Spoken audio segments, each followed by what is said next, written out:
At this time, if you don't mind, if you will silence your cell phone, any device that beeps, make noise, unless you are a doctor on call, then you will be exempt from that.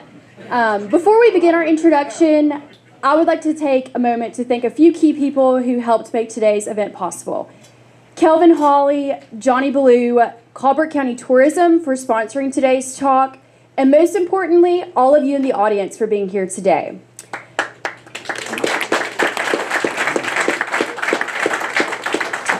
And we also just have a quick heads up before we welcome our guests today. Next month, mark your calendars, we're excited to have Terry Woodforth join us on Wednesday, October 15th at 10:30. I believe Terry's here somewhere, so mark your calendars for that. There he is. All right. Guitarist Kelvin Holly moved to Muscle Shoals in 1991 and quickly joined the Decoys, a popular rhythm and blues band founded by legendary producer and musician Johnny Sandlin. As house producer at Capricorn Records, Sandlin worked with the Allman Brothers and many other world-class acts. Holly's connection with Sandlin launched his recording career at Duct Tape Studio in Decatur, Alabama. Over the years, Holly has built a remarkable career performing and recording with a wide range of artists, including Little Richard, Chuck Berry, Neil Young, Greg Allman, Hersey Sledge, Clarence Carter, Jerry Lee Lewis, Wilson Pickett, Jason Isbell, Drive-By Truckers, Marshall Tucker Band, the Oak Ridge Boys, Marty Stewart, Billy Ray Cyrus, and many, many more. How about a round of applause?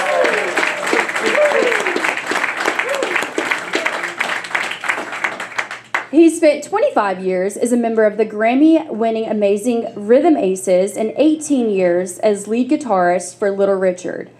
Holly is also featured on all 4 albums recorded by Peggy Young, the late wife of Neil Young. His television appearances include David Letterman, The Tonight Show, Conan O'Brien, the American Music Awards, and the Grammy Awards, as well as the HBO special filmed at the opening of the Rock and Roll Hall of Fame. So, without further ado, let's give a warm welcome to the legendary Kelvin Holly. All right.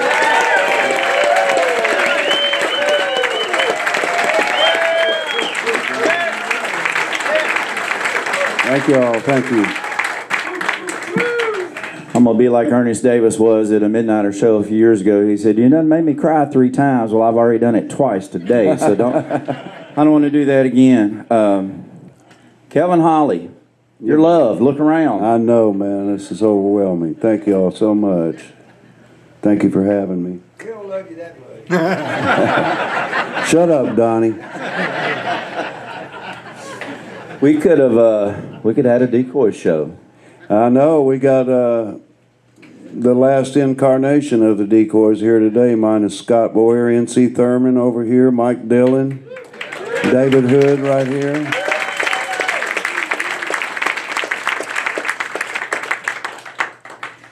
I told Kelvin we were having lunch the other day, and we talked about everything but what we should talk about today. Right. And Steve Price just left us. One of the first times I saw them was at the filling station, and I had some friends of mine with me from Tennessee, and he said, "How often do these guys practice?" And I said, "When they plugged in today." I mean, that was pretty much it, wasn't it, David? Do you ever remember a Decoys practice? No, we never had a practice. Supposed to practice at home. So Kelvin grew up I told him he gave a new meaning to the song "I've Been Everywhere." Tell us about growing up. Well, I was born, and my dad was military. I was born in Fort Dix, New Jersey. Ooh. And I was there maybe, I don't know how long, but we ended up in Eglin Air Force Base in Fort Walton. And then he got stationed to Seward Air Force Base, which was in Smyrna, Tennessee at that time. I think it's a Nissan plant now or something like that. But we lived in Smyrna and Murfreesboro for a long time. And that was kind of my first exposure to music, you know. I remember probably around 61 or 62. There was a man that lived across the street, but every Sunday he would come out on his front porch with a old Gibson amp and a Gretsch hollow body like Chet Atkins played, and he had a bottle of Jim Beam. And he would just sit on the front porch, and he just sounded like Chet Atkins. He showed me my first guitar lick, and for some reason I had gotten a silver tone acoustic guitar for Christmas, and I didn't. The strings were that high, you know. That's what we got back then. But he showed me my first lick, and he just said, "Just keep playing that over and over and over." And I did. So Haven't stopped yet, right? and I hadn't stopped yet. But anyway, wasn't long after that I came home from a Little League baseball game. I think we were living in Smyrna at the time, and anyway, the Ed Sullivan Show was real popular back then. Everybody watched it on Sunday evenings. I think it came on at 7 o'clock. But I just got home from a Little League baseball game, and I remember sitting on the floor in front of the TV with a bowl of spaghetti, and Ed Sullivan goes, "Ladies and gentlemen, the Beatles." And I was just sitting, I think I was 9 or 10 or something like that, and I went, it was like I immediately knew what I'd be doing for the rest of my life. It was just one of those moments, you know, and I was just infatuated. And then the next morning, everybody at school was, "Hey, man, you want to start a band?" And we're like, "Yeah." You know, I think what really got us, all the girls were screaming, you know. But anyway, we just thought it was cool. It was 4 guys. They wrote their own songs, and it was a band, you know. And back then, there wasn't really any bands that I can remember that were real popular. Maybe the Ventures or somebody like that, you know. But so, you know, you meet these like-minded friends and stuff, and so we started a garage band. You know, we'd rehearse in my dad's garage on like Saturday afternoons, and it was just so much fun, you know, playing Louie Louie and Gloria and all this stuff, you know. And but that's how it started, and it's pretty much still the same. So, you know, I've been in a lot of bands, and I play with a lot of musicians, and it's always a learning experience, and just how a group of guys can get together and make music. You know, it's just really something special, you know. So I figure we'll put you in the Guinness Book of World Record for hitting more E chords than anybody. yeah, I played a few. So tell us, you went to Turkey. 1967, I was 13 years old, and Dad got orders to go to Izmir, Turkey. So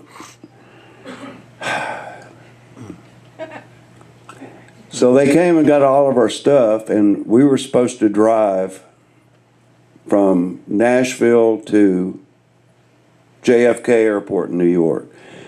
On the way, my mom and dad wanted to stop in Harrisburg, Pennsylvania to visit some friends. So we get there to their house, and they had some kids kind of my age, and they, "Hey, man, you want to go ride some bicycles?" And like, yeah. So anyway, we were riding around. They go, "Hey, we know this great hill over here," and blah, blah, blah. And so I followed them, and we get to this road, and there's a hill that goes down like that. So we're going down this hill, and these guys have obviously gone down it several times, you know. So I'm kind of behind them. All of a sudden, the brakes on my bike quit working, and my handlebars start shaking like that. I just wipe out on the side of the road and ended up in this ditch, and I was just kind of laying there, and I got up to try to walk, and my daggum knee just popped. I mean, it went bam, and the bone was sticking out the side of my leg right here. So somebody stopped and asked me if I was okay. I said no. So they picked me up. The kids were at the bottom of the hill, and they followed them to their house. And then when I got there, my dad lost his mind, you know. So my knee was broke. So they had to drive me in the back of the station wagon to Fort Dix, which is where I was born, oddly enough. because there was an Army hospital there. And I stayed in the hospital for 3 weeks, spent 7 hours in surgery, and so they had to delay our move to Turkey and everything. And then I just remember getting discharged from the hospital, and we got on a plane, and we flew to Munich, Germany, which is my mother's hometown. And we stayed there for a couple of weeks, and I had like a full-length cast on all the way up, and it was on for probably 4 or 5 months, you know. But we flew to Turkey, and we had to stay in this crappy hotel. And no air conditioning, and fans are going around. I'm in a strange country, and you don't know anybody. But my grandfather had bought me a little classical guitar, and it became like my best friend. You know, all I do is just sit around and play it all day long. You know, but yeah, I spent 2.5 years in Turkey, and met some friends there, and we started a band. But I had a friend, oh God, this friend named Tim. I don't remember his last name at the time, but one day he said, "Hey man, I got a new Stratocaster. You want to come over and see it?" And I was like, "Yeah." So hardly anybody lived on base housing over there. We all lived out amongst Turks and stuff, you know. But they lived in a penthouse on top of a high-rise apartment building, you know. And all of a sudden, he brings out this BB rifle. And he starts kind of aiming at pigeons on the gutter across the buildings across over there. And he goes, "Here, man, try it." So I get it. And I see a pigeon, I'm just kind of like, bam. But right at that exact time, this Turkish lady comes out with a basket of clothes to hang up on her clothesline. And I pinged her right in the middle of the forehead. And I saw her kind of slump down, and we freaked out. I mean, we freaked out. So we took off running and found this park and hid in the bushes. Sounds like that's not changed. That happens today. It does pretty much. So, needless to say, the military police found us and took us to a Turkish police station. And when we got out of the car, there was already press there taking pictures and everything. And the next day, me and my buddy were on the front page of the Turkish newspaper. And there was a picture of us, a picture of the lady that got hit, and what happened. There's a little black mark right here, and what they did, they took a red magic marker and put this giant circle around it like a bullseye, and there were 9 plainclothes detectives on the balcony holding this little bitty BB rifle. And the headline basically translated into Americans play like gangsters in the movies, or something like that. Anyway, I spent 3 days in a Turkish jail. I was 13 years old, crying for my mama. And man, what an ordeal. At one point I had to go to court like 3 or 4 different times. And one time I was in a cage. I don't know if y'all ever seen that movie Midnight Express. Well, that's kind of what it was, minus that prison. I wasn't in that, but it was their version of Colbert County Jail, let's just say. Anyway, long story short, my mother's German, and at the time she had befriended this other German lady who happened to be married to a very rich and powerful Turk. I think he owned Coca-Cola or whatever. But anyway, his lawyers got involved, and they had a meeting with the woman and said, what is it that you would satisfy you to drop these charges? And she said, "I'd like to get some parts for my Mercedes." So they arranged the parts, and she dropped the charges, and Lord and behold, I'm here with y'all today. So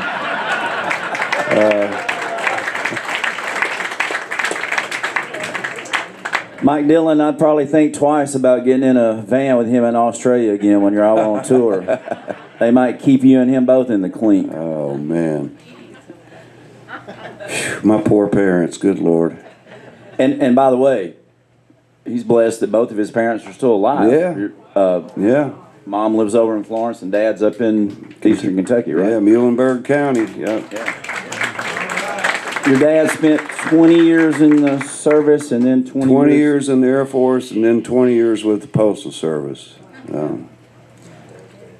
I guess if you had been convicted, that'd been different. But Mercedes, probably. Mercedes pays off, right? Yep, yep. So I know we were talking about you ended up seeing Beth Nielsen Chapman down in Montgomery, but she was actually over in Turkey with her family as well. No, they were actually in Munich. In Munich, What had happened was after we did 2.5 years in Turkey, and Dad got orders to go to Vietnam for a year, and so rather than us come back to the States, we decided that we would just go to Munich because that's my mom's hometown, and my grandparents and cousins and everybody lived there. But there was an American high school in Munich, and I actually went to Beth's older sister was in several of my classes. I didn't know Beth at the time because she was younger, you know. But years later, y'all ended up in a... Well, years later, when we finally ended up in Montgomery, yeah. Yeah. Side note, I think Spooner's not here, so we can talk about him, but for everybody I think knows that Spooner was playing basketball out on tour with Neil Young and fractured his pelvis, and Kelvin and I were talking about it. Kelvin said, yeah, we were down in Birmingham doing a show, and we were out in the parking lot throwing the football, passing back and forth, and I told Spooner to go out for a pass, not thinking that he would. Tell him the rest.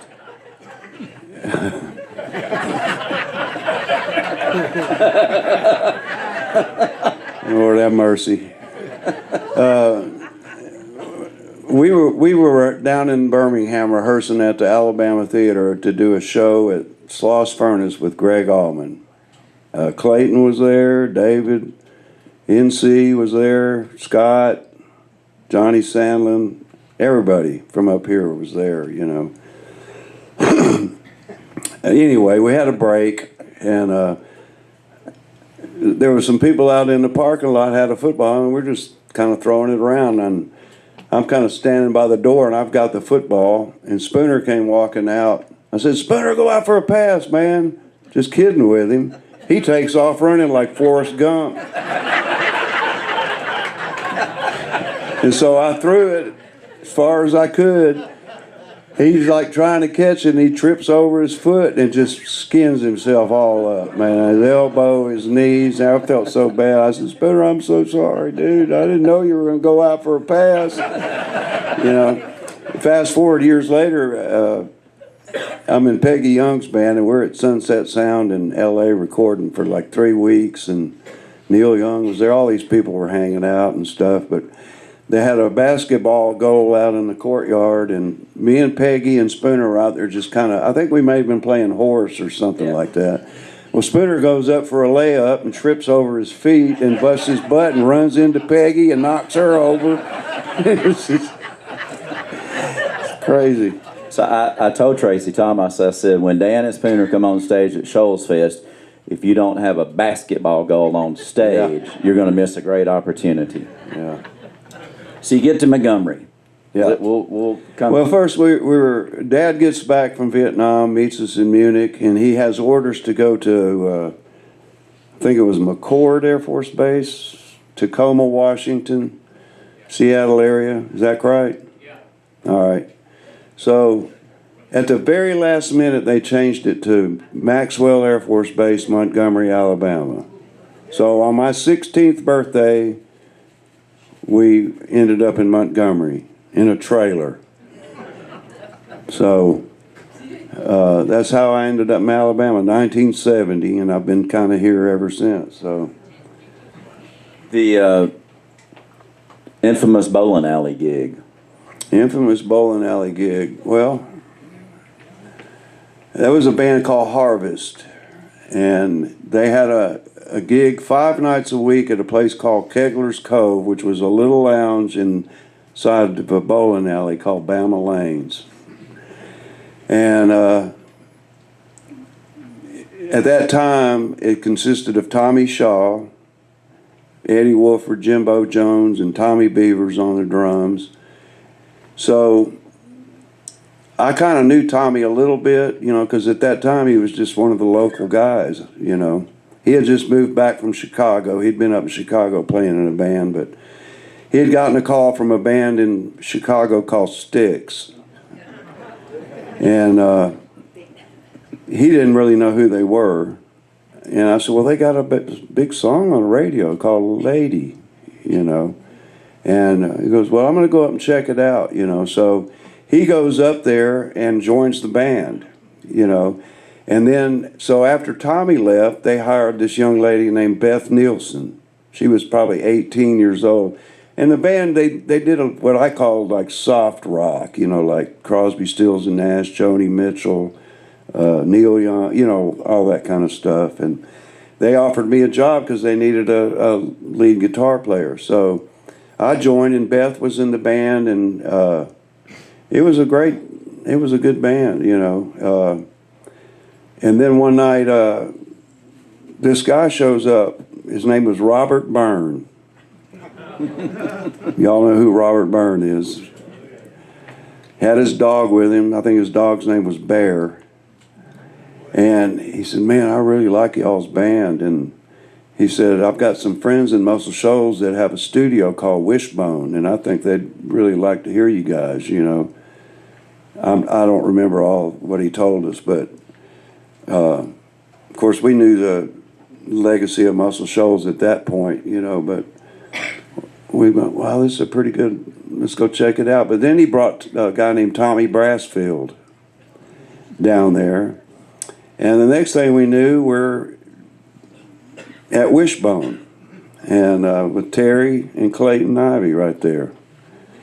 And one of my first memories of being there was I remember sitting in the van, and this white Corvette pulls up, and this guy with a big beard and bushy hair gets out and goes, hey man, what's going on? And it was Clayton Ivey. I didn't know who he was. But I had a copy of Stevie Wonder's new album called Songs in the Key of Life sitting in the front seat. He goes, bring that on in here, let's listen to it. So we go in, I still didn't know who he was. So Clayton puts it on the turntable, man, we're just grooving on Stevie Wonder and everything. So by that time, everybody kind of shows up, and they've already got an in-house band. It's Bob Ray, Roger Clark, Larry Byram, and Clayton. And next thing I know, I see Clayton walking around the studio he was listening to our little demo, and he's got a pencil and some paper, and he's just writing all this stuff all over. I'm going, what in the hell's he doing? Yeah, there you go. That ain't it, but I said, man, I'm in trouble. I said, I don't know, that looks like algebra to me, you know. So that was the first time I'd ever seen a number chart, you know. But not only was he writing numbers, he was rearranging the song, putting different chords in there. And then when they cranked it up, I was like, holy cow, wow. I mean, it was amazing, you know. But that was my first major studio experience, so to say. You know, Clayton was kind enough to let me play some solos on the stuff, you know. But one memory of that, I remember sitting in there overdubbing a solo. They were in the freaking lounge playing cards. Were y'all playing for money? But every now and then I'd play something, I'd hear a hell yeah. So, you know, but then that was my first. And then I think Terry had, the name of the band was Harvest, but we had a lot of vocal harmonies, and Terry suggested we change the name of the band to Harmony, so we did. Gary Nichols told us last night during one of the breaks at Flobama, we were talking about a chart that we saw at Fame yesterday, and he said, well, it was kind of a Nashville chart with an East Hill flair. Yeah. You know, yeah, I can pass these around if anybody wants to look at them, but this is kind of what we use in the studio to make things go quicker, you know. Who came up with the number system, Clayton? Charlie. Neil Matthews with the Charlie McCoy. Jordanaires. Is that right? Well, he had the bright idea of, instead of writing letters like E, F, G, A, B, C, all that. Just number the alphabet. That way, if the artist changes the key, you don't have to rewrite the chart. Just whatever one is, that's what key you're in. So it just makes the process go by a lot quicker. I remember when I first joined Peggy Young's band, and the first day I got there and they hired me, I didn't meet Neil Young until the next day, but he came wandering in the studio out of the blue, and hey, we met, but I was writing charts to her songs, and he goes, "What are you doing?" And anyway, I sat there and explained it to him. He didn't. I mean, he'd seen it before, but he didn't really know about it.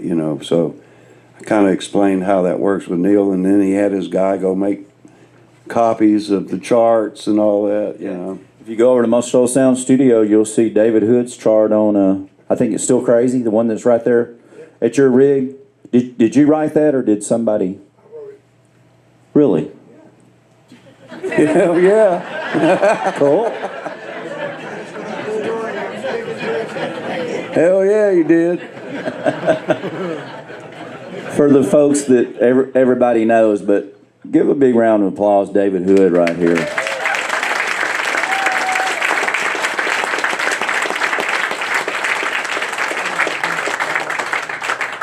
So, y'all were at Wishbone doing your thing, and then at some point you went to Memphis. Yeah, at some point I went to Memphis. Hold on, let's back up. We done. I'm forgetting my timeline. Were you on the boat playing in Montgomery before this or after this? The boat. No, so you had a gig in Montgomery when. No, that was way after that. Okay. No, that was after that. Okay. Yeah. All right. That was after Body Snatchers or whatever. What had happened was. It was no Body Snatchers. We were No. working together on that. Yeah. Okay. Pregnant with her on that Body Snatchers. Let's see. I'm trying to get my timeline together here. Memphis. I had made a decision to leave Harmony, and I had gotten a call from. Well, there was a friend of mine. He had just moved to Memphis, but there was a guy that was in a band called Black Oak, Arkansas. Y'all remember them? Jim Dandy. Well, anyway, they had broken up, and Ricky Reynolds, decided he was going to start a band. And so my friend Mark called me and told me about it. And so I went over there and checked it out, and I was like, man, this sounds like something I'd be interested in. So we moved to Memphis and started doing that. And then at some point, maybe a year and a half later, Jim Dandy decided to put another version of Black Oak together. And I became a part of that very briefly. So that was my first. Was Don Walker in that band? No, I don't know. It doesn't ring any bells, but. Okay. Yeah, at some point. So that was my first. But I'll never forget going up to the Ozark Mountains. They had a big compound up there called the Lodge. It used to be like a little fishing lodge, and they had turned it into this big band compound. They had a swimming pool with the band logo at the bottom. Man, I said, man, this is the big time right here. They had one of those old Continental Trailways tour bus where you could lift up the floor and it would go downstairs and all. And I said, man, this is great, But I remember going to Jim Dandy's cabin, and he was in the back taking a shower. And he had a Martin acoustic guitar, and I just picked it up and started strumming. But anyway, I started playing Norwegian Wood by the Beatles. Me and Ricky Lee are sitting there.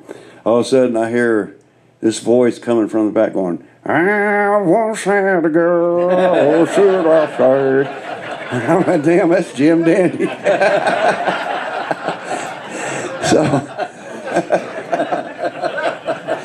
Oh, man. Anyway. So where did you end up after Memphis? After Memphis, I moved back to Montgomery. Okay. Yeah, and then Bill Hines Bill Hines. I met Bill Hines when he was 15 and I was 17. I was fresh out of high school. He had just quit high school.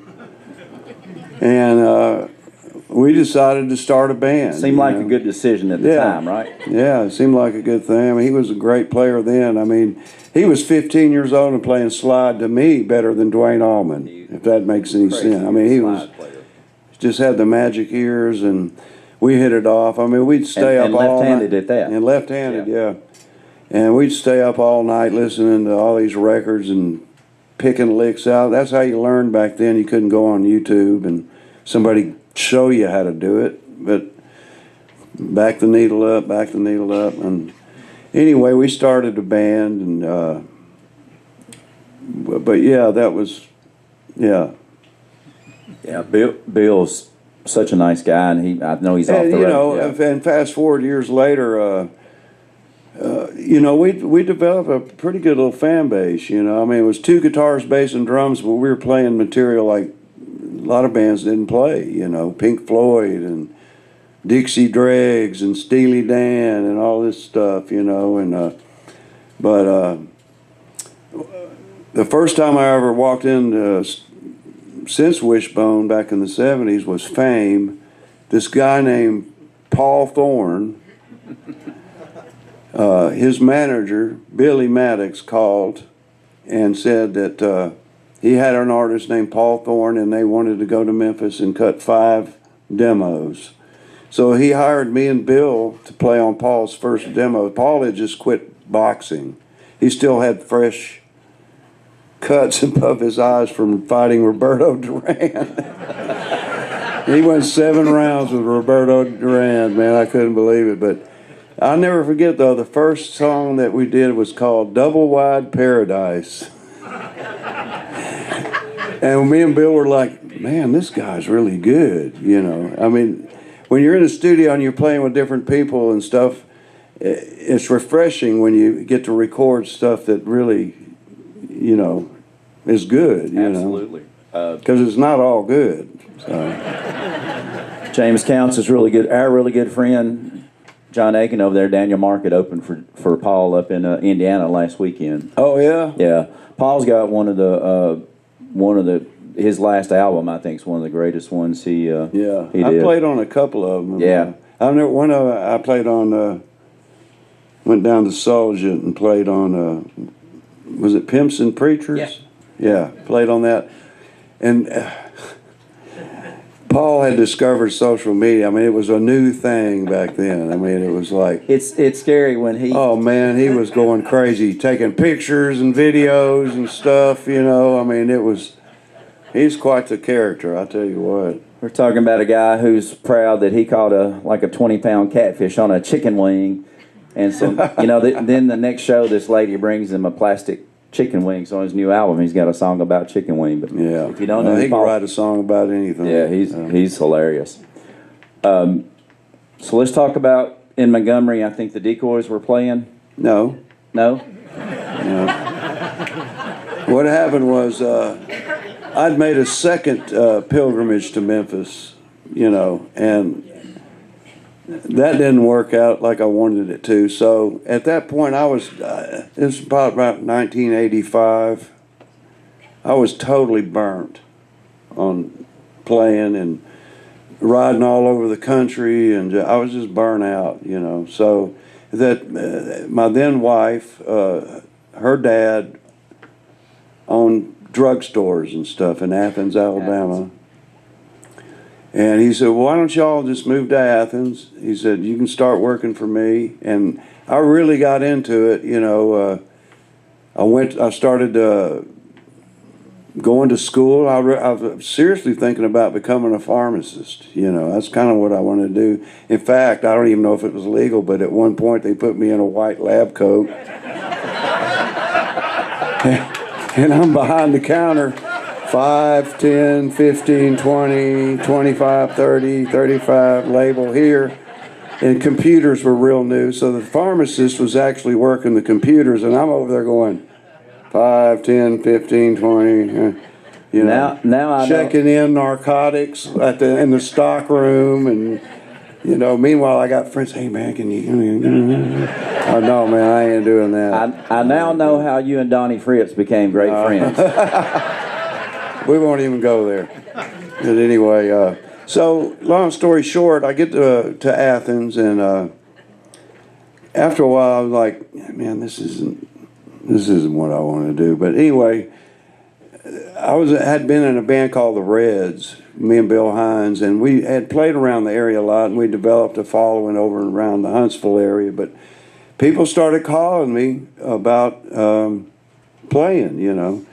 So at one point, my son was born. I was going to school. I was working 8 to 5, and then I took a job at a club in Huntsville called the Vapors, 5 nights a week, with a band called T-Mac. And I ended up staying there 3.5 years. I quit everything else and just did that. Bill Hines was there for 5 years. Wow. You know. But anyway, at the end of that, I was still playing with them, but I got a phone call one day from Johnny Sandlin, who, of course, I knew who he was. I was a huge Southern rock fan, the Allman Brothers, and I was just blown away. I was a big fan of his work, and he said that he had a band called the Decoys, and he had gotten my number from somebody. Would I be interested in coming to Decatur? I didn't even know he was from Decatur or even lived in Decatur, you know. And so I went over there, and Scott Boyer was in the band, and that's where I met Scott. And he had a band called the Decoys, and I joined the Decoys. That's where that started. I know there's been different incarnations, but one of my all-time favorite bands that I've heard while I've been in Muscle Shoals, the Decoys, are just so great. Yeah, it was a great band, and Earl's got your cap on. Yeah. And then, you know, of course, and then Johnny got real busy.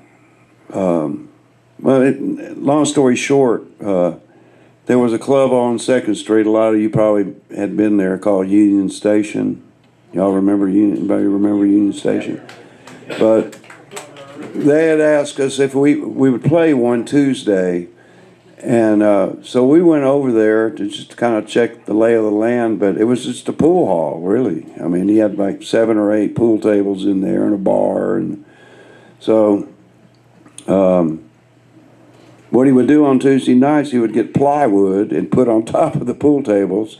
He left one pool table open in the back, but he'd put chairs around the pool tables, and that was it, you know. And then it was started out like every other Tuesday, and then would pack out, and then it became every Tuesday. Every Tuesday. So, and then Johnny got busy producing records, people like, you know, Widespread Panic, Aquarium Rescue Unit, all kinds of stuff. Meanwhile, Johnny's given me a lot of studio work over there at his place, so I had the good fortune of playing on a lot of records for him, you know. Eddie Hinton. Yeah. The first time I met Eddie Hinton, Johnny had called me to overdub on this artist named Jerry Joseph. I had gone over there, and I remember I walked in, and Eddie Hinton and Johnny Weicker were sitting on the couch. And that should have been your cue to probably turn around and go the other way. Well, I didn't really know him at the time, you know, to be honest with you. I'd heard of Eddie's name, and I remember John Weicker and Sail Cat and Motorcycle Mama and all that, you know, but I met those guys, and I remember just sitting in a chair, and I had headphones, and I'm playing a solo. And then we'd stop for a minute, and all of a sudden Eddie would go, $1,000. I'm like, what in the hell? But every time I'd quit, he'd go, $1,000. And I remember turning around, looking at him. He had a gallon of milk on the floor. I mean, that was so weird, you know. He'd pick up that gallon of milk, take a big old swig, and God, it was so crazy, man. And then one day Johnny had asked me and Scott if we'd go to this little motel and pick Eddie up and bring him to the studio. And so we went over there and knocked on the door, and he goes, just a minute. So we stand there 10 minutes and just a minute. You know, finally he opens the door, and we kind of go in there, and it's just there's pizza stuck on the wall. It was crazy, man. I remember Patterson's got a story about, I think they went on tour in Mississippi or something, and Eddie's mother had made him bologna sandwiches, and he put them on the dash of the Lincoln to get them warm. Patterson, about 5 hours into the trip, said he got concerned about that mayonnaise and bologna being on the dash, and Eddie would like offer him one, and Patterson said, "I'd just starve to death instead." Yeah. But what a talented guy. Yeah, man, he sure was. But I think you had the. I think some of the charts were breakfast in bed, weren't they? what have I got here? If y'all want to pass these around here, here's one for. I think that's a Charles Rose chart. It is. I never loved a man the way I love you. You want to pass that around there, Lily?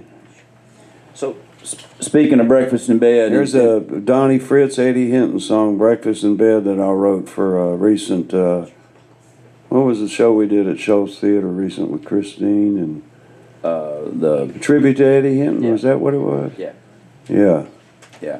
But that's what we use in the studio right there to kind of know what we're doing. There's so much to talk about, but he loved your family so much, and I loved him, and you did. Let's talk about Donnie Fritz Yeah. for just a moment. He thought Lily hung the moon. Yeah. I know she did. Anyway. Donnie Fritz. First time I met Donnie Fritz, I didn't know who he was. I think I had heard his name or something. But Johnny Sandlin invited me to Muscle Shoals Sound down on the river, which is now belongs to my bride here, Cypress Moon Studios. Yep, big hand. Every day's a miracle. It is.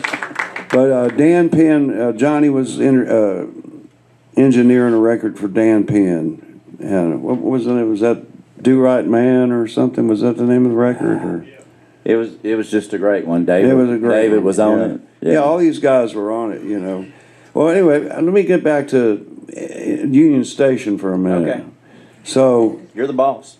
at this point, I hadn't really met any of the Swamper guys, but you know, when I was growing up, the majority of the music I was listening to, you look on the albums and see who was playing, you know, and a lot of the stuff I liked, it was these guys, stuff like Loan Me a Dime and Boz Scaggs, and it'd be Dwayne Allman and David Hood and all those guys, you know, and I was like, wow, that's awesome, but to actually be in the same place, and I mean, it was a dream come true for me, you know, but they started coming in Union Station one by one, you know, and I remember asking them if they wanted to get up and sit in. They say, "No, we're session guys, and We don't play on plywood. we need number charts and all this and that and whatnot, you know."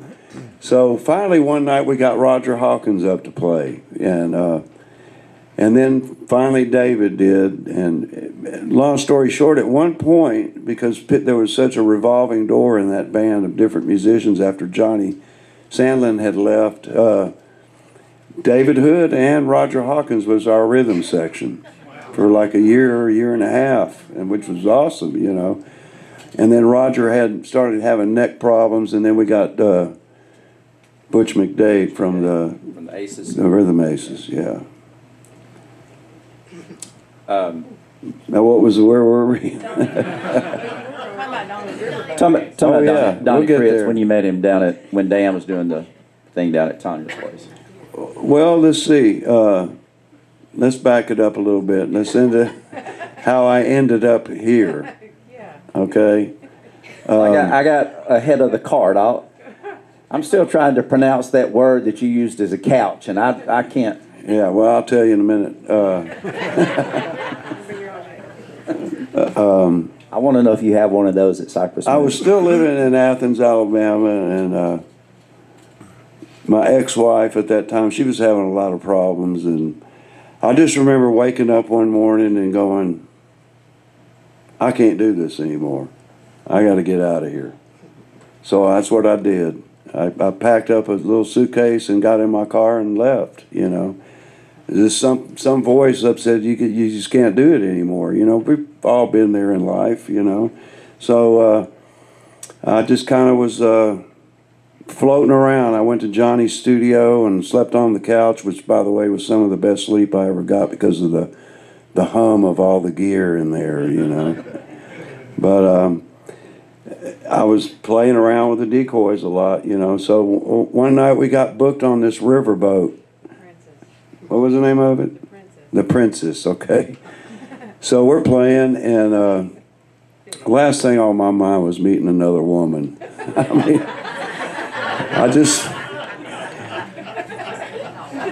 anyway, we're playing, and I see this beautiful blonde in a red dress. I'm like, wow, you know. So it was Tanya. She had just gotten home from working on a movie. Was it Last of the Mohicans? No, it's Lakota Moon. Lakota Moon, I'm sorry, okay. She'd been in Jackson Hole, Wyoming, and she was on there eating dinner with a friend of hers, you know, and we had met briefly that night. And so the next night we were playing at, what would you say? CC and Company. CC and Company. And I get there and it's packed like it is right now. And we're playing and having a good time, and I look, and there's Tanya sitting back up in the corner, just kind of looking at me, and I went, oh, no. So we took a break, and I go outside. I'll never forget it. Yeah, I go outside, and we start talking, and I said, by the way, do you happen to have a couch I could sleep on? As a cheap pickup line, Billy Lawson. She said, well, I don't have a couch, I have a papa's on. I said, what the hell is that? Thank you. And it turns out it's like this bowl thing, you know, with a cushion on it. But I slept on it, but we stayed up all night and talked, and I moved in. We've been together ever since, 34 years worth. Yeah. So much for not wanting to meet another woman. So you were here and you got down to Muscle Shoals Sound, Cypress Moon, so 1000 Alabama Avenue, and so met Donnie Fritz. Dan Penn's cutting a record down there, and he's got everybody, David and Clayton and Reggie Young and Roger and, you know, the guys, you know, and Johnny had invited me to come down there. So I kind of pop in there, and I'm like, wow, this is really cool, you know. And anyway, they took a break, and I kept seeing this guy leaning in the doorway, you know, with this kind of a scowl on his face, you know. Anyway, there was everybody had left the studio for a minute, was out in the lounge and eating or whatever, and there was an acoustic guitar laying in the corner. I just kind of picked it up, kind of strumming on it, and this guy comes up and goes, who in the hell are you? Where'd you come from? And I told him who I was and what I did, and he goes, I'm Donnie Fritz. It's nice to meet you. So that's how I met Donnie, was that night, and we became fast friends. And fast forward, he became a big fan of the Decoys and started hanging around with us. And anytime he had anything special to do, he'd always hire the Decoys, which, by the way, around here at that time, the Decoys got hired a lot to back up all kinds of people, you know, and Percy Sledge being one of them. We did a lot of shows with Percy, didn't we, David? We did. So, yeah, I tease Mike and NC all the time. Donnie's listening up above, still mad at y'all about leaving him in Japan. oh, Lord have mercy. He got so tore up about that. I'll just briefly mention this, but Donnie took us to Japan. We had a day off in Tokyo, and it was a beautiful park, and we're walking around going, wow, this is really nice, you know. But there was like this big rest area with bathrooms and restaurants and all this and that and the other, and we'd gone in there, and everybody was walking around looking at stuff, but me and Mike had gone off over to the smoking section. And we're just standing there, and we see Donnie walking around. We see him go in the bathroom, and then we see him come out. And instead of turning right, he turns left and just disappears. We're like, where's he going? Well, I don't know, you know. So 10, 15 minutes later, we all kind of meet up, and we're going to go in this restaurant going, where's Donnie? We couldn't find Donnie I mean, we're looking everywhere. What happened to Donnie, you know? So we go in there and eat, and a couple hours later we get back to the hotel and Donnie's there. We don't even know how he got there. I mean, we're in Japan, you know. This is a guy that don't even eat fish. So For an hour and a half. yeah, we looked for him, you know, and he was so mad. Man, y'all ran off and left me and all this and that. I said, man, we didn't leave you. We watched you walk away, you know. No, you didn't. He just kept on and on and on and on.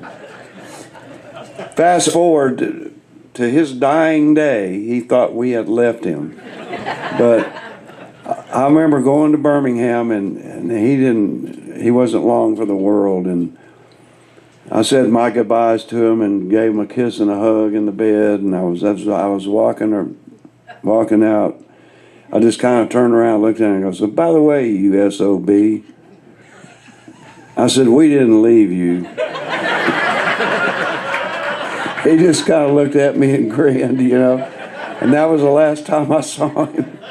God rest his soul. What's so crazy about that was that David and Judy's Christmas party that year. I can't remember. Y'all went must have been in the fall when you went to Japan, and he talked about y'all eating at those huge. Well, one night we were in this town called Sendai, which is where they had the big tsunami damage up there. You know, in fact, it happened not long after we left. But the promoter up there had a chef, and then they had prepared us this traditional Japanese meal. You know, David and I loved all that stuff. You know, we were all about trying stuff new and whatnot, and I swear to God, there was stuff moving around on the plates. You know. Donnie lost his mind. I mean, I'll never forget that. But that's where I'm going. I've got a great picture of me and David and Mike Dillon sitting there at the table going, what is that? It was like fish head soup and all kinds of crazy stuff, you know.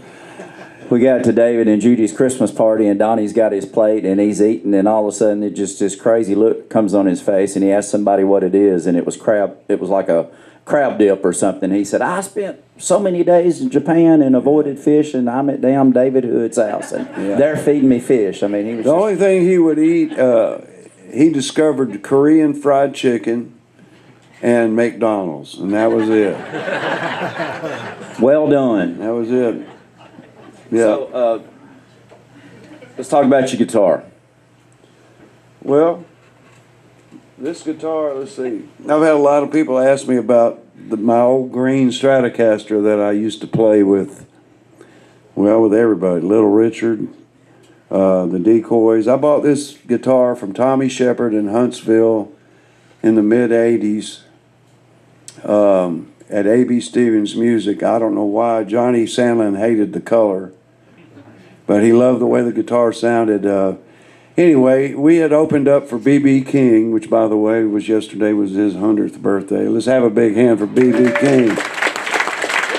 And so we had an offer to go to Mobile, Alabama, and open up for B.B. King, which we absolutely did. And anyway, I got to meet B.B. and held court with him and everything, and I had my guitar on. You know, we had just finished our set, and I still had it on. And I just asked him if he would sign it. You know, he said, sure I will, you know. So my first signature was B.B. King right here. And so then after that, I said, well, you know what, that's kind of cool. So anytime I got to work with anybody or was on the same bill with somebody, or I would just ask them if they would sign it. So I got a lot of people on here. There's there's the Swampers right there. Dan Penn, Spooner. Clayton, you're not on here, by God. Where were you that day? It's your fault. Yeah, I know. Ronnie Wood. Now, here's a funny story. Ronnie Wood right there. He even drew a little caricature of his nose right there. We had gone to England to do this TV show with Little Richard called The White Room. And so we get there, and it's us and Robert Palmer. Remember Robert? Not the writer for the Times Daily. No, another band called Blur or something like that. And anyway, we get there and we find out that Ronnie Wood is going to come sit in with us. And so he shows up with him and his entourage, and he invites me into his dressing room, and he's got a keg of Guinness beer in his dressing room, a whole keg. I'm like, wow, I'd never had it, you know. So I had a beer with him and everything. So anyway, he was pretty schnockered, to be honest with you. So we get up and start playing our thing, and so Little Richard brings him out, and Ronnie's got two guitars on stage. I think one was tuned for slide and one was tuned normal, but he picks up the wrong guitar, and we're playing Lucille, and all of a sudden we hear this god-awful, I mean, it was like, oh, what in the world is going on? Well, he's sitting there playing Lucille like it's supposed to be on a regular guitar, but his guitar's not tuned right, you know, and Richard's looking around like, what? I think maybe on YouTube, I don't know. But anyway, that was the first Ronnie Wood experience, you know. But anyway, you know, got Jerry Wexler, Scotty Moore, Wow. Dolly Parton.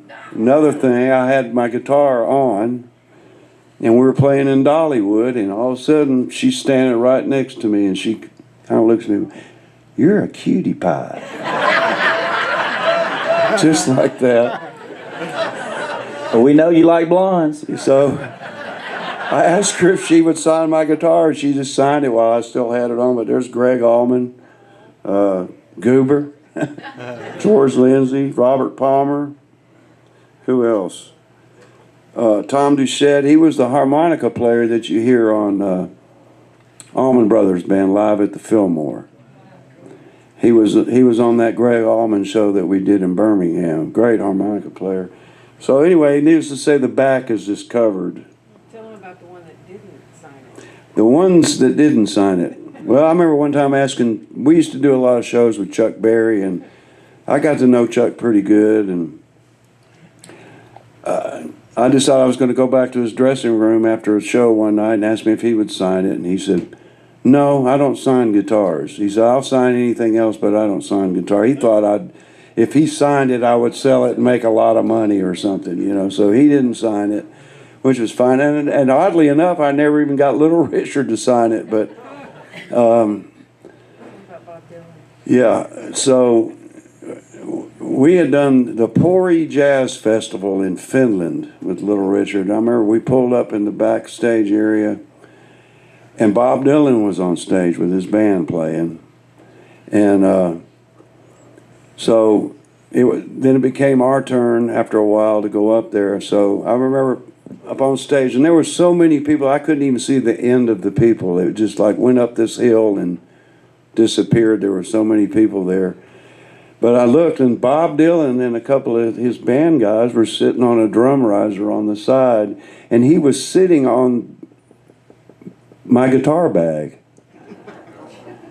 So at the end of the show, I walk over there, and I went, "Hey, how you doing?" You know, I was kind of nervous or whatever, and I said, "I need to get my bag." You know, "Oh, yeah."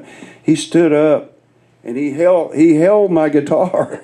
He was holding this guitar, and I didn't even ask him if he would sign it or anything, you know, but he had asked me if I would take him back to see Little Richard. And I remember, or maybe it was after I'd met him, but in his high school yearbook, it said, where it has your aspirations, you know, when you leave school, his was be in Little Richard's band. Wow. Isn't that crazy? So anyway, people have been asking me about the green Strat, and here it is. I don't play it anymore, but I see Donnie's and Chris Christopherson's name on the back. Yeah, Donnie and Chris, Tony Joe. How much you want for it? So we had gone down to Jackson, Mississippi to play on a Bobby Bland record. It was like I'd met Jimmy Johnson on a break at Union Station. He came up to me on a break and said, "Man, I really like the way you play." He said, "What are you doing tomorrow?" I said, he said, you want to play on a Bobby Bland record? I went, yeah. And he said, well, we're all going down to Jackson, you know. And so I'm headed to Jackson with the frickin' Swampers, you know. And anyway, after we cut the tracks, Bobby came in to do vocals, which I didn't know it at the time, but according to Wolf Stevenson, Bobby couldn't read or write.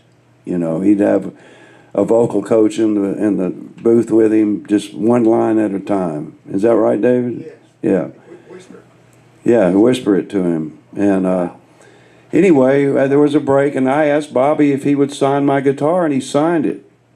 And so I go back and tell Wolf, I said, man, I'm excited that Bobby signed my guitar. But let me talk about Bobby for a minute. But when I was 18, me and Bill Hines went to see Bobby Bland at an all-black nightclub in Montgomery, Alabama.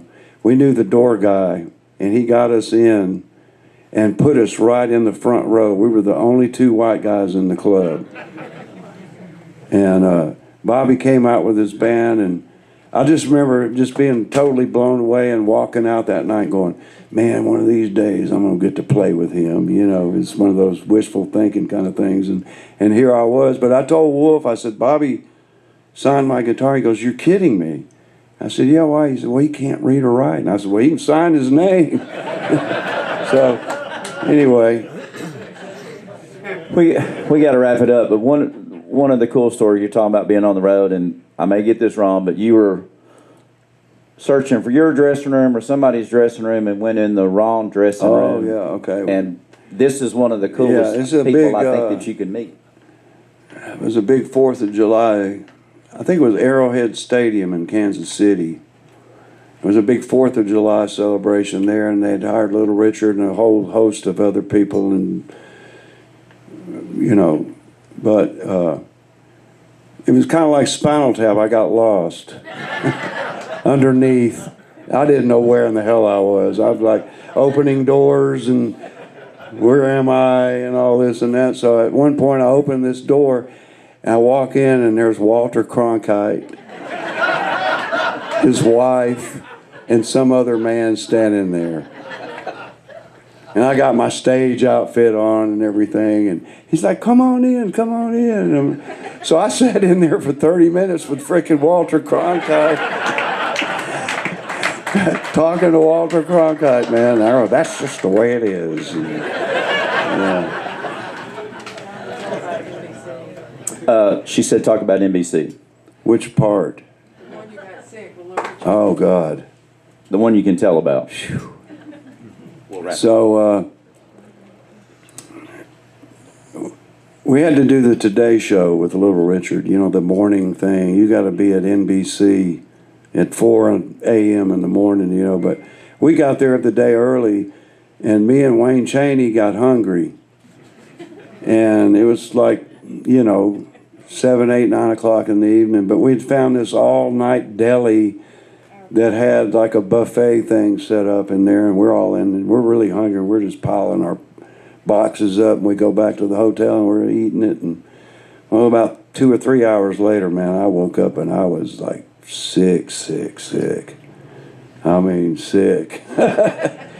And so somebody had told Little Richard that I was sick, and we get there. I immediately head to the bathroom, and I'm in the bathroom just sick. All of a sudden, Calvin, baby, are you okay?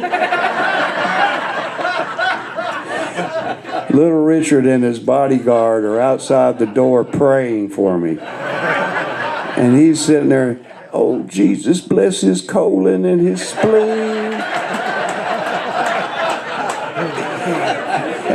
And I'm like, God, I wish he would just shut up. At one point, I did. I said, shut up, Richard. And so I got done with that part, and I go out, and there's Katie Couric standing there. She says, are you the young man that's sick? I said, yes, ma'am, I'm really, really sick. She said, well, you want me to put a bucket out there? Or I get one of my guys that put a bucket. I go, yeah, that'd be great. You know? Anyway, long story short, I made it. If you go on YouTube and just YouTube Little Richard the Today Show, you can see the whole 20-minute deal. I got through it. I didn't have to make an emergency bend over anywhere. But you know, it was weird because you get out there and there's like thousands of people and there's a freaking helicopter flying over your head with cameras hanging out of it, and it was really something, you know. Yeah.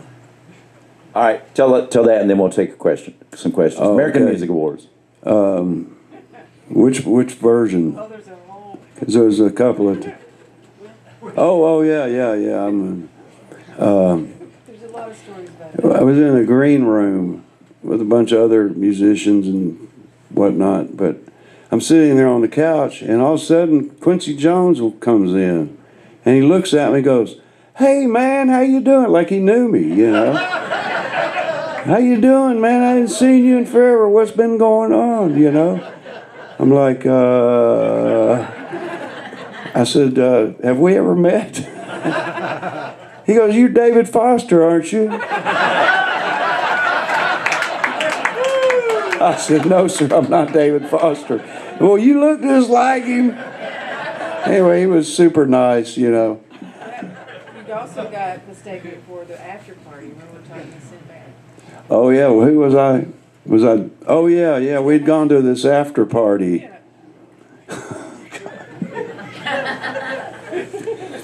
We'd gone to this after party, and everybody's in there, you know. And Tanya and I are standing there talking to the comedian Sinbad, and a bunch of people were standing. All of a sudden, this girl comes walking up going, Stands there for a long time. yeah, standing there looking at me. I'm like, what is this? You know, she goes, "You remember me?"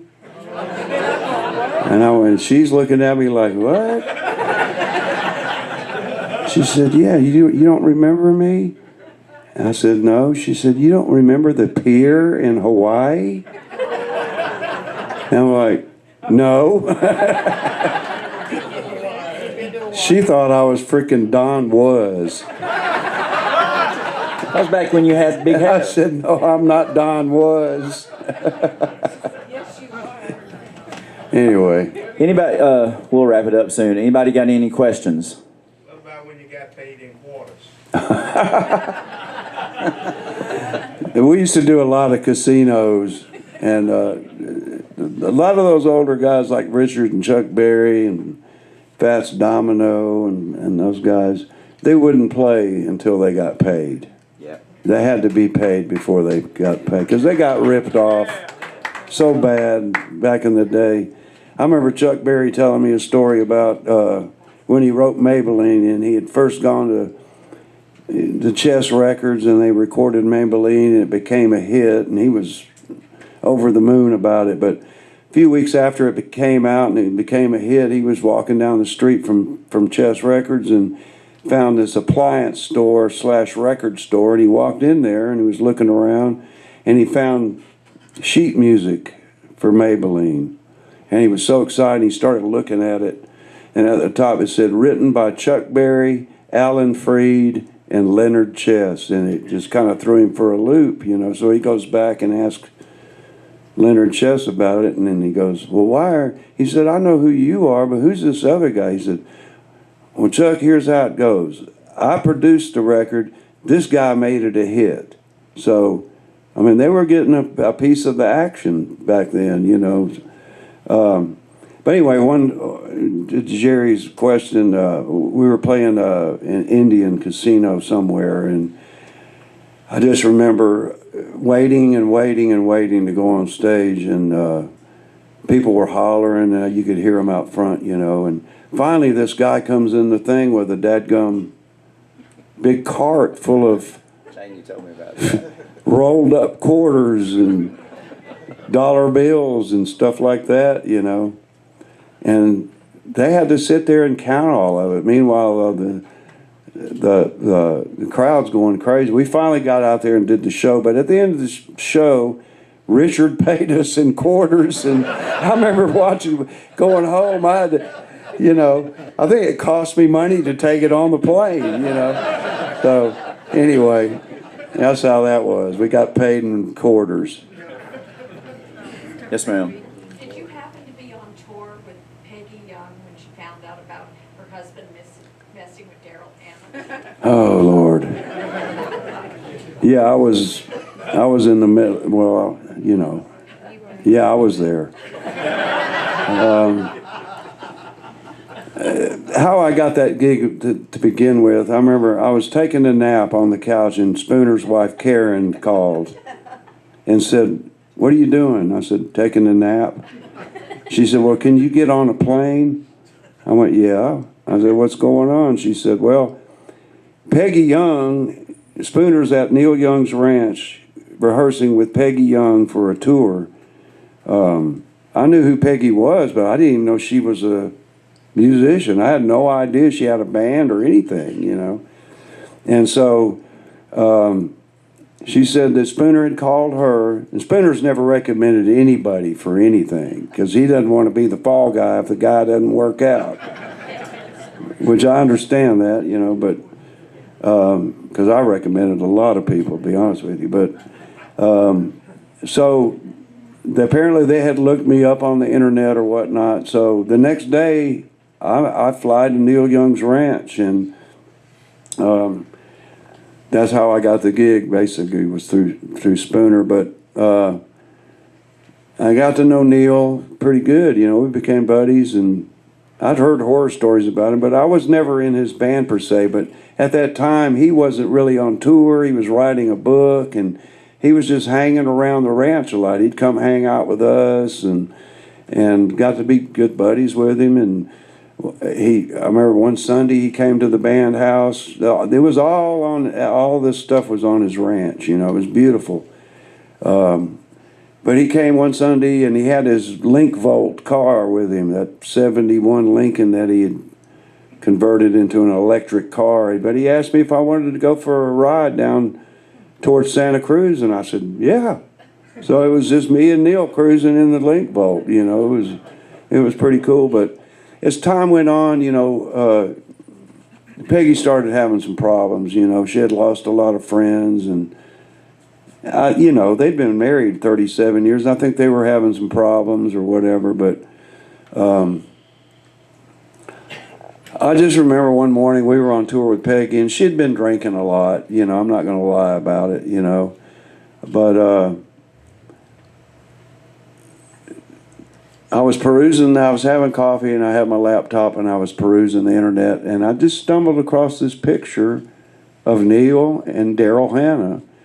Neil had gone up to Canada to protest the tar sands or whatever it was, and she was a big-time activist too, you know, and that's where they first met. But there's a picture of them in Neil's Link Volt, and they're sitting in the front seat, and Neil's kind of got his arm around her, you know, like this.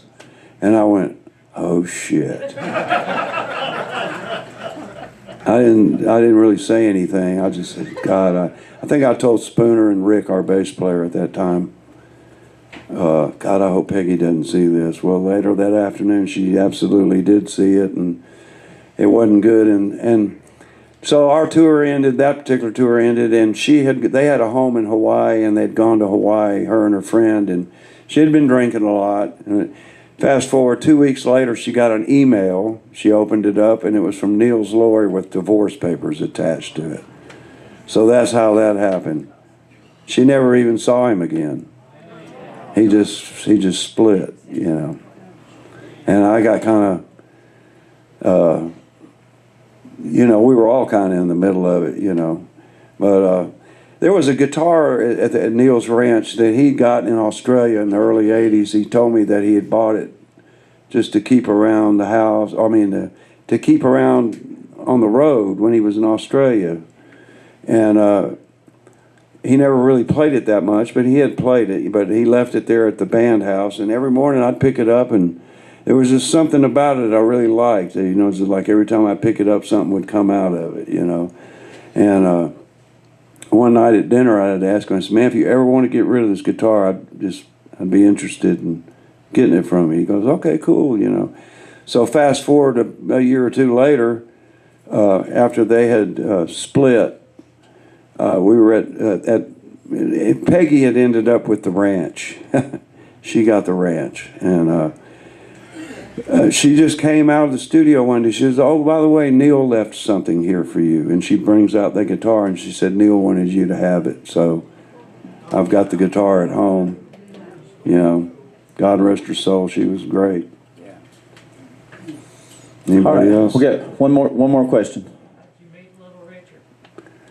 Well, I was in the Decoys, and of course, you know, everybody that lives here knew that Travis Womack and Wayne Chaney, Chalmers Davis, Guy Higginbotham, they were in Little Richard's band at that time. But one night in Union Station, Wayne Chaney came up to me and said that Little Richard wanted to hire one more guitar player, and that he threw my name in the hat, gave Little Richard my phone number, and said that he might be calling me. And I went, wow, okay, cool. You know, what do you say? I don't know.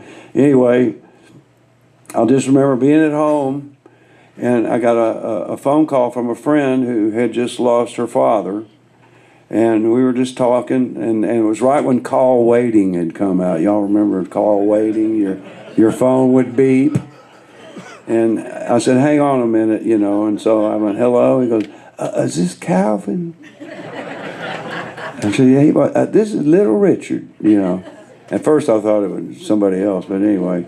It turned out it was him, and he asked me if I could get on a plane and come to Los Angeles the next morning. So I flew to Los Angeles and went to the Hyatt on Sunset, which was called the Riot House. That was the rock and roll hotel at the time.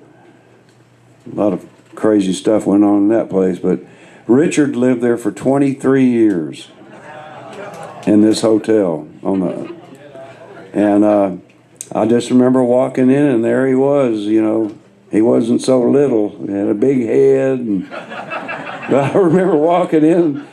There was a little aquarium in the wall, and it was all green with algae.